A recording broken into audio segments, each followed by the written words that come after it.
Welcome to One Mic, a Black History podcast, the show that tries to bring you untold stories from Black history. I'm your host, Country Boy, and today we're talking about the Red Summer. The Red Summer is a series of race riots that plagued 1919. Make sure you listen all the way through. And if you like this, you enjoy this, please consider donating to our Patreon page, which will be linked in the description. In November of 1917, Vladimir Lenin, leader of the Bolshevik Party, launched a coup d'etat against the Russian provincial government. The Russian provincial government was made of leaders of the capitalist class, and the Bolshevik Party called the Soviet government to be ruled of a council of soldiers and workers. The Bolsheviks led an armed insurrection of Petrograd and seized strategic locations and were able to overthrow the provincial government and create a new government with Lenin at the head, and became the world's first communist state. Why is any of this important to the Red Summer and violence against blacks and race riots? The Russian Revolution started the first Red Scare of 1919. This was an anti-Bolshevik sentiment in the United States that replaced the anti-German sentiment after the World War I. Government officials viewed African Americans with some alarm because of their advocacy for racial equality and labor rights. They believed that African Americans would be the vehicle for this type of revolution to happen in America. In a private conversation of March 1919, President Woodrow Wilson said, "The American Negro returning from abroad would be the greatest medium for conveying Bolshevism in America." Bolshevism and the fear of a communist revolution in the States became the explanation and the reason to justify their violence against blacks during the Red Summer. Welcome to the Red Summer, a series of race riots that took place over 36 cities across the United States. James Weldon Johnson, who was the field secretary for the NAACP, called the violence of 1990 the Red Summer because it was so bloody. According to NAACP files, at least 38 large riots occurred over the course of 1919. The riots developed from a variety of forces, including the rise of Jim Crow, the demobilization of the United States Armed Forces following the end of World War I, an economic slump, and increased competition in the housing market and job market between whites and African Americans caused by the Great Migration. And while the racist attacks of 1919 were widespread and almost indiscriminate, in many places they were initiated by white servicemen and centered around the 380,000 black veterans who had just returned from the war. Because of their military service, black veterans were seen as a particular threat to Jim Crow and racial subjugation. Many of the black soldiers that returned from the war, armed with renewed determination to fight that discrimination against the near constant barrage of brutality. W.E.B. Du Bois, who at the time worked as the NAACP's Director of Publicity and Research, penned an essay called Returning Soldiers, which encapsulated the issues faced by the black soldier returning home from World War I. W.E.B. Du Bois urged returning soldiers to continue the fight for democracy at home. We are returning from the war, the crisis, and the tens of thousands of black men that were drafted into the great struggle for bleeding in France, and what she means and what it has meant and what it means to us and the humanity, and against the threat of German race arrogance. We gladly fought to the last drop of blood for America and for our highest ideals. We fought in a far-off hope for the dominant Southern oligarchy entrenched in Washington. We fought for the bitter resignation for the America that resides and gloats in lynching, disenfranchisement, the caste brutality, and devil insult. For us, in the hate of upturning and the mixed things, we were forced by vindictive fate to fight also. But today we return. We return from slavery in uniform, which the world's madness demanded on us, to don to the freedom of civil garb. we stand again and look America squarely in the face, and to call a spade, we sing the country of ours, despite all its better souls have done and dreamt, is yet a shameful land it lynches, and lynching in its barbarism of a degree of contemptible nastiness unparalleled in human history. Yet for 50 years, we have lynched 2 Negroes a week. We have kept this up right through the war. It disenfranchised its own citizens. Disenfranchisement is deliberate, and theft and robbery of the protection of the poor against the rich and the black against the white. The land that disenfranchisement its citizens and calls itself democracy lies and is known to its lies. It encourages ignorance. It has never really tried to educate the Negro. A dominant minority does what is want to the educated Negro, and it wants servants, dogs, whores, monkeys. And when this land allows a reactionary group by its stolen political power to force as many black folks into its categories as it possibly can, it cries in a contemptible hypocrisy. They threaten us with degeneracy. They will not allow us to be educated. It steals from us. It organizes industry to cheat us. It cheats us out of our land. It cheats us out of our labor. It confiscates our savings. It reduces our wages. It raises our rent.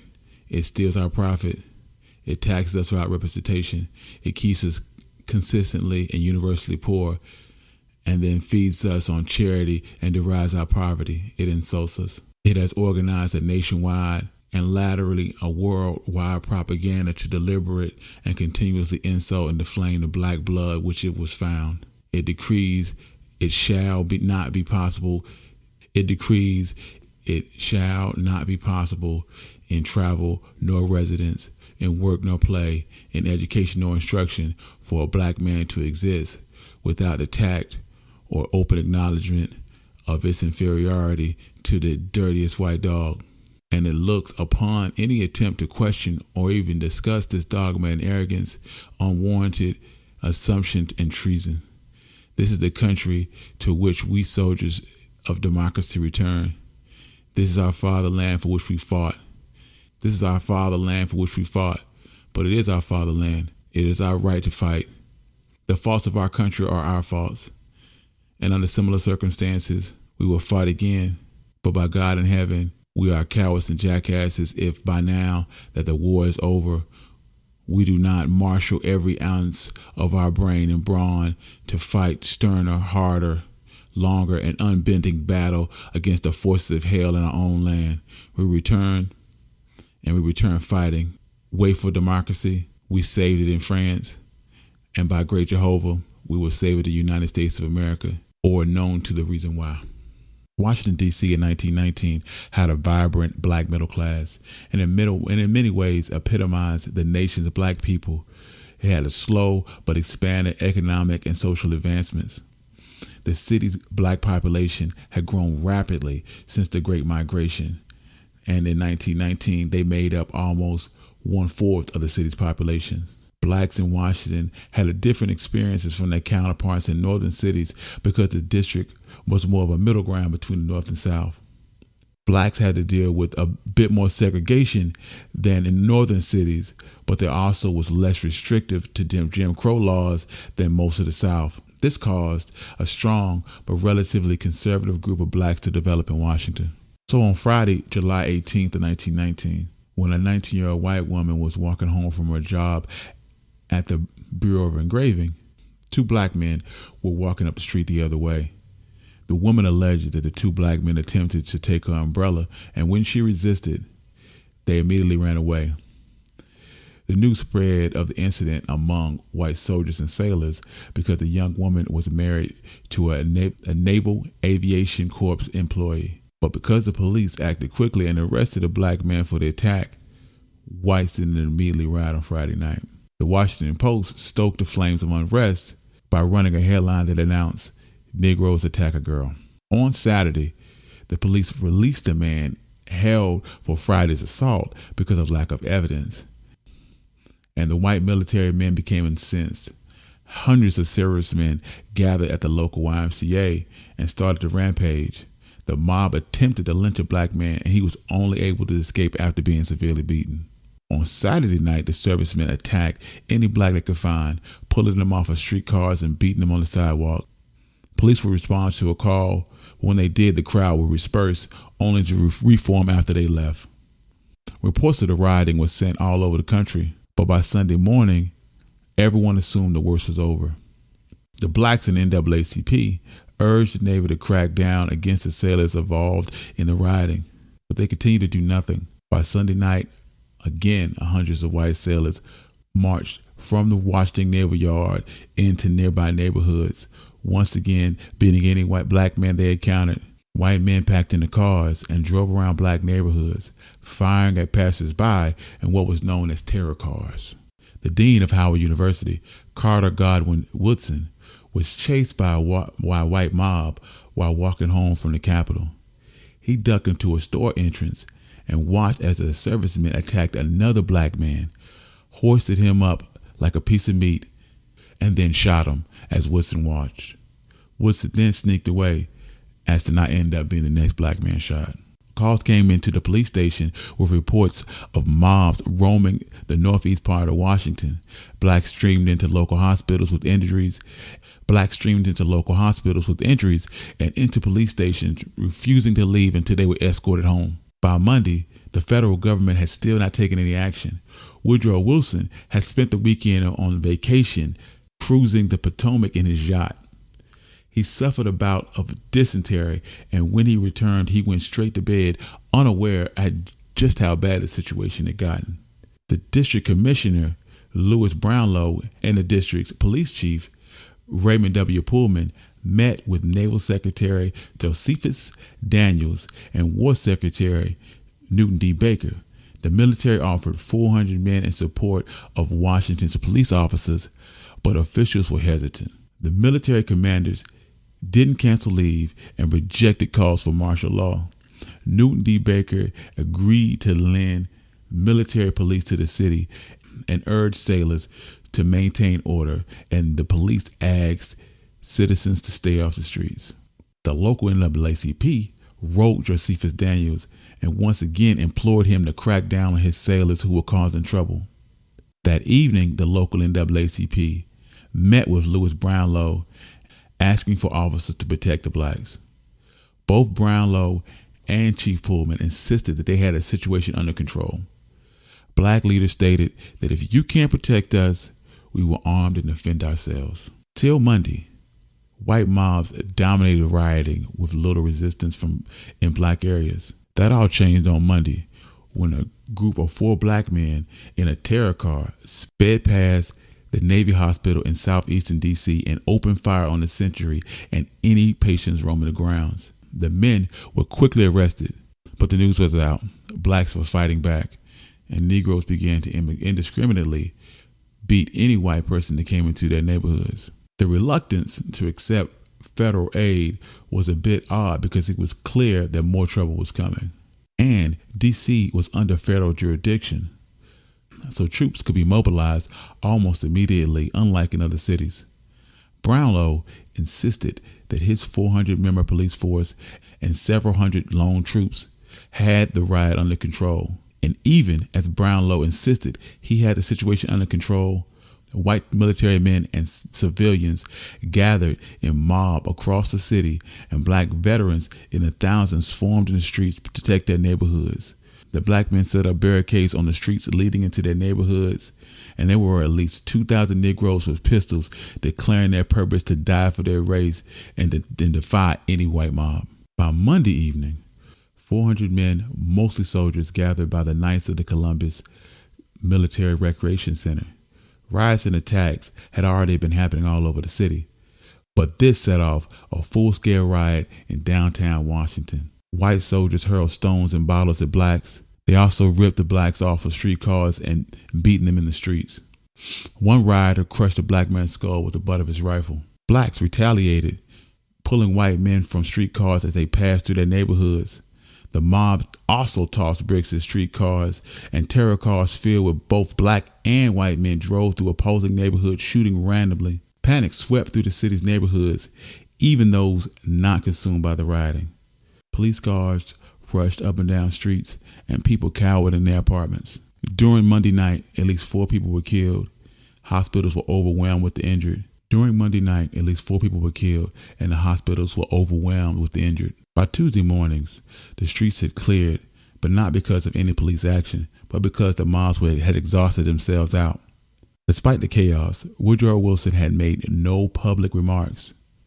Woodrow Wilson was worried that the riots would make a detrimental impression in the countries which henceforth America had been regarded as the foremost exponent of social equality and justice. Wilson had put his legacy and his reputation on the establishment of mediating international disputes and spreading democracy. The race riots outside the White House most likely humiliated him as he asserted that the U.S. was a leader of democracy. Rumors started to spread of an all-out race war spreading outside of the District of Washington, D.C. It was at this point that Wilson discussed the situation with Louis Brownlow, and Brownlow still rejected declaring martial law. But after Monday night's events, he agreed to a military takeover. It was at this point that Wilson spoke to the War Secretary Newton D. Baker and directed Baker to bring in troops. While Wilson made no public statement, he sent a press release stating that he was cognizant of the situation late today and understood it to be of great concern. Baker appointed a general of William G. Hahn to restore order, and Hahn dispersed 2,000 soldiers across the city of Washington. Troops were armed with rifles and bayonets in order to break up the mobs. Traffic was restricted and limits put on gun sales. By Wednesday, Newton Baker had reported to the president that the city was quieter than it had been and anticipated no serious disturbances took place. And by Sunday evening of July 27th, the last of the troops were withdrawn from Washington. After 4 days of racist mob violence in Washington, D.C., an estimated 40 people were killed and hundreds more injured. The chaos was only quelled just in time for the riots to spread to the city of Chicago. It would be difficult to discuss all the race riots that occurred during the Red Summer, but no riot expressed all of the social issues that faced the nation like the Chicago riot of 1919. It was also the largest and the most serious, with rioting lasting almost 13 days. Chicago in 1919 was a sprawling city that epitomized America's new industrialism. It was the nation's second largest city with almost 2.7 million people. Immigrants from all over Europe transformed Chicago with a network of segregated neighborhoods separated by language and religion. Each group had its own ethnic gang and political organizations to protect themselves from each other. But once World War I cut off immigration from Europe in 1914, the competition between the groups intensified. By 1919, only 4,000 immigrants had moved to Chicago. The restriction on immigration and the loss of 5 million men who left to go serve in the armed forces caused a major shortage of cheap labor, and businesses in the North turned to Southern blacks. Companies sent agents to the South to recruit blacks, and Southern blacks took the opportunity to leave the oppressive economic conditions of the South. Black families didn't need a reason to leave the South. After a generation of living under violence, Jim Crow, and a lack of political rights, some of the jobs were so desperate for workers, they would pay blacks to migrate to the North. So blacks took these free tickets, or in some cases saved for group fares, because they saw Chicago and the North in general as an escape route from the oppression of Jim Crow. By the end of 1919, some 800,000 blacks had left the South. In the decade between 1910 and 1920, the black population in northern cities grew by large percentages. New York grew by 66%, Chicago by 114%, Philadelphia by 500%, and Detroit by 611. What seemed like the promised land was actually a fierce competition for jobs and housing. Southern blacks encountered a very different type of racism in northern cities. In the South, they were relegated to second-class citizens status by Jim Crow and a social hierarchy. In the North, they were seen as an alien invasion that needed to be stopped or contained by ethnic groups that weren't doing that much better than they were. Black relations with organized labor unions have always been complicated. Overwhelming majority of black workers were ununionized. And many of the Southern blacks were hired as strikebreakers. While majority of the white workers were unionized, this caused resentment against blacks amongst many of the working class whites. The nation's economy made race relations and labor relations much, much worse. It also meant that returning blacks and white soldiers found little work and the price of goods shot up post-war. While wages increased, they were only good if you were employed. If you were unemployed, the increase of goods was difficult to handle. The recession of the economy led to a wave of strikes as workers fought for better working conditions and wages so they could afford the increase in daily goods. These relations didn't only extend to locating work, but also in housing. Blacks were confined to a small section of the west side of Chicago and a strip of neighborhoods on the south side that was called the Black Belt. The Black Belt held 90% of the blacks in Chicago, and most of the homes were dilapidated and way overpriced. Whites near the Black Belt were frightened into selling their homes low for fear of a black invasion. Those houses were then turned around and sold high or rented to blacks who were eager for any place to stay. Because of forced segregation, the blacks had no choice but to pay the high cost for substandard housing in the Black Belt. Black families fought the overcrowding, and the need to locate decent housing forced them to push the boundaries of the Black Belt. The blacks hated being squeezed into a zone of substandard housing.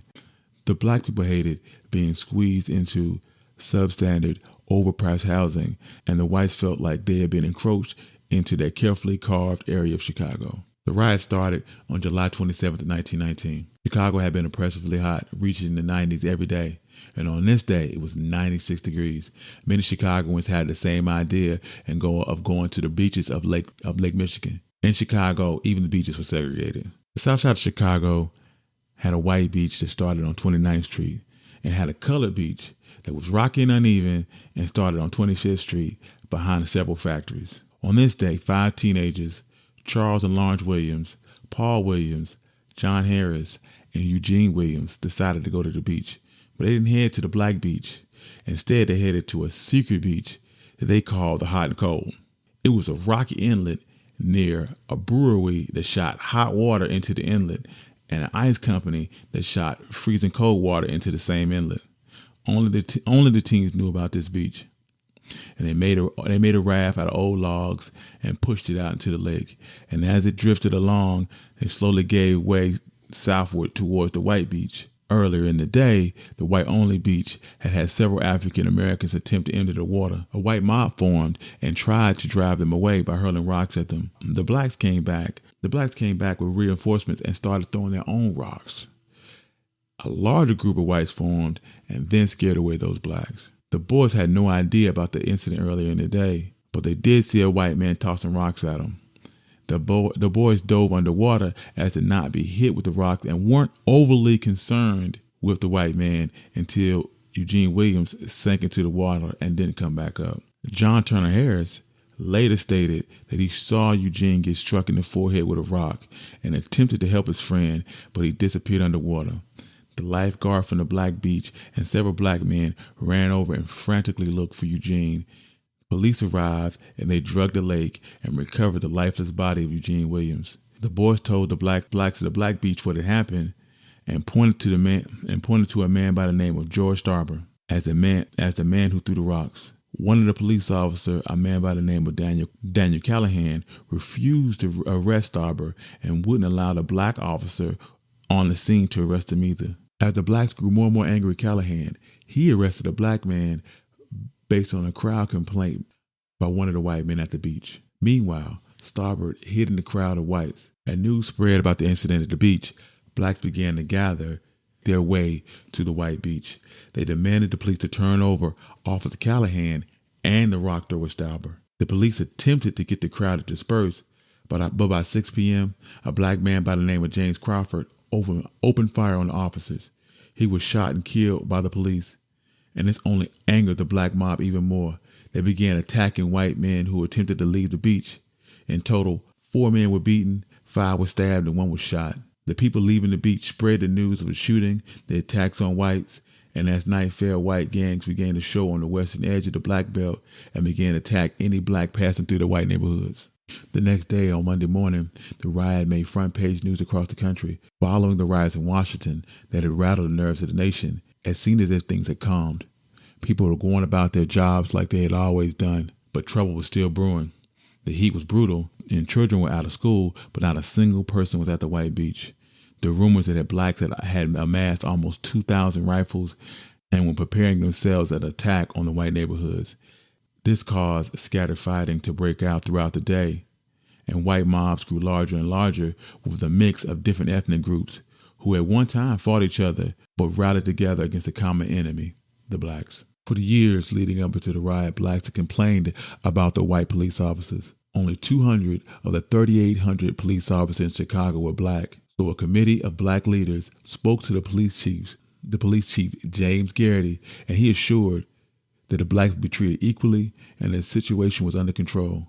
He sent 150 patrolmen to the Black Belt on special duty, and the state militia units were called up but not put into action. As night fell on Monday night, white rioters roamed from block to block with no other objective other than attacking blacks, and gangs of armed black men formed to attack any whites that had the misfortune of entering their neighborhood. The worst incident from Monday night was a rumor of a sniper firing from a white-occupied area at the edge of the Black Belt into the black community. Over 1,500 blacks gathered outside and demanded the police search the area and catch the shooter. The police searched the building, but no sniper or weapons were ever found. The mob, still angry about the alleged shooter, tossed bricks at the police. The police fired at the crowd, killing 3 black men as the crowd fled. By Tuesday morning, 17 people had been killed. 172 blacks and 71 whites had been seriously injured. And the south side of Chicago still rang out with gunfire and police sirens. The city government ordered its black employees to stay home, and thousands of black employees who took the trolleys were stopped from going into work because they didn't want to risk walking through white neighborhoods. At the height of the riot, 2,800 of the city's 3,000 on-duty police officers were patrolling the south side. The police ordered the citizens of the Black Belt to stay inside and obey the police. Rumors spread about violence against blacks and whites. The whites told stories of blacks with tons of weapons and ammunitions, ready to invade the white area. And the blacks told stories of mass graves near the stockpiles. The police department suffered a manpower shortage and even asked citizens to work for free as traffic cops while they fought the riots. Mail was delayed, road repair stopped, and the city's hospitals were overflowing with bullet wounds, stabbing, and other injuries. By Wednesday, sporadic fighting continued. The blacks attempted to return to work, but were only met with angry workers. The black leaders of Chicago pressed the state and local politicians to act. They accused the police of failing to protect black citizens and demanded equal rights. The blacks had been trapped in their apartment for 3 days. They crowded police stations for protection, but now they were running out of food and money. No supplies flowed into the black areas because they were afraid of the violence in the Black Belt. And after 4 days of rioting, the mayor still refused to call in the state militia. Wednesday evening, fires broke out across the Black Belt. Reports came in that white folks were starting fires in black homes. The blacks set up barriers and started firing on any white person they saw, opening fire on 7 police officers that came into their neighborhood. It was at this time that Mayor Thompson decided he needed to call in the state militia, but he didn't call for martial law. He asked for military assistance. The troops would not take over the local authority. They were just coming to supplement them. That evening, 6,000 troops from the Illinois Reserve Militia showed up on the south side of Chicago. They took up positions where the worst areas of fighting occurred. Their one directive was to maintain the peace. They dispersed any mob that formed, and many of the soldiers thought the blacks were at fault when they arrived in the Black Belt. But they saw the homes of black families looted, others smoldering with their furniture laying out in the street. Sterling Moulton, the captain of the state militia, recalled, generally speaking, the Negroes were orderly after the initial riots, which they acted largely in self-defense, aggravated by the very real fear of a massacre. And on Thursday, the militia helped get the city back up to normal. While tension stayed high, the troops presented weapons to deter any troublemakers and had machine guns that were set up at intersections. During this entire riot, the federal government sat on their hands. Woodrow Wilson claimed he was fully informed of the situation in Chicago and was completely prepared to order troops at any moment. But ultimately, he did nothing about the largest race riot during the Red Summer, even though the violence dominated the news. By the end of the riots, 537 people had been seriously wounded, 322 blacks, 178 whites, with 38 dead, and approximately 1,000 people out of their homes, and approximately 1,000 people who lost their homes.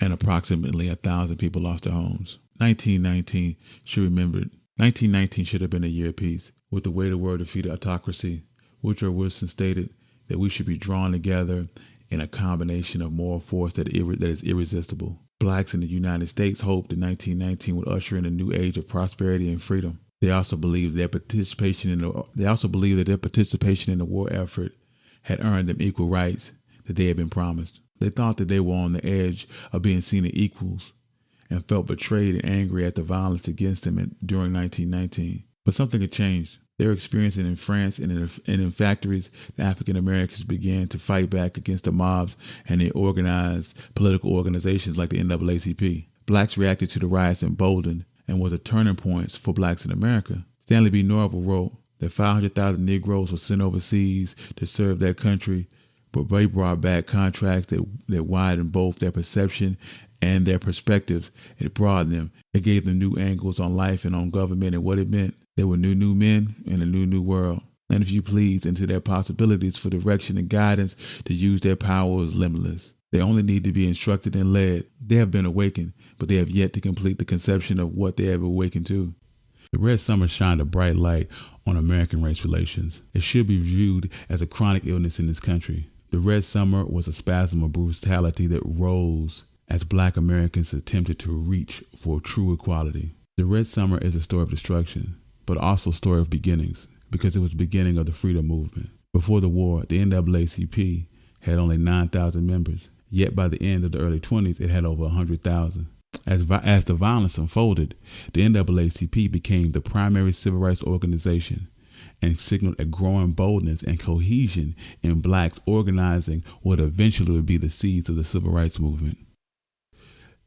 Thank you for joining us tonight. Please follow us on Twitter at OneMicHistory. And if you haven't already, please check out the Cut Podcast as we discuss today's Black culture. And lastly, please consider donating to our Patreon page so I can continue to bring you dope content. But before you go, show some love to your favorite new podcast by subscribing and reviewing us on Apple Podcasts. Peace.